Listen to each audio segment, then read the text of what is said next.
வணக்கம் ஸ்டூடெண்ட்ஸ். இப்போ நம்ம பார்க்க போகிற 10th ஸ்டாண்டர்டில் எக்ஸாம்பிள் 1.4 பார்க்குறோம். ஏ செட்டு பி செட்டு கொடுத்துருக்காங்க. ஏ வந்து பிக்கு உறவாகுமா அப்படின்னு என்ன உறவு குறிக்கிறது அப்படின்றத கேட்டிருக்காங்க. சரி, நம்ம எப்பயும் போல் வந்து வரிசை ஜோடி எழுதிடுவோம். ஒரு நம்பருக்கும் அந்த பியில் இருக்க ஒரு நம்பரோட என்ன பண்ணணும், வரிசை ஜோடி மேட்ச் பண்ணணும். 3,1 3,7 3,10 4,1 4,7 4,10 7,1 7,7 7,10 8,1 8,7 8,10 அப்படி தான் எழுதுவோம்.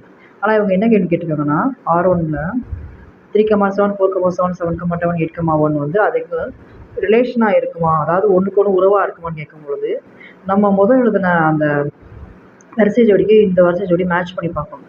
இந்த வரிசை ஜோடி கொடுக்கப்பட்ட அந்த R1ல் கொடுக்கப்பட்ட வரிசை ஜோடி எல்லாம் அந்த A கிராஸ் Bயில் வந்து இருந்துச்சுன்னா அந்த R1 வந்து A கிராஸ் Bக்கு உருவாகும்.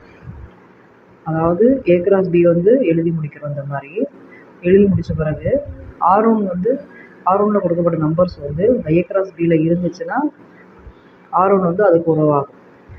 அப்படி இல்லைன்னா இல்லைன்னு போட்டுறணும். இப்படி தான் 3 சமயம் செய்யணும். ட்ரை பண்ணி பாருங்கள்.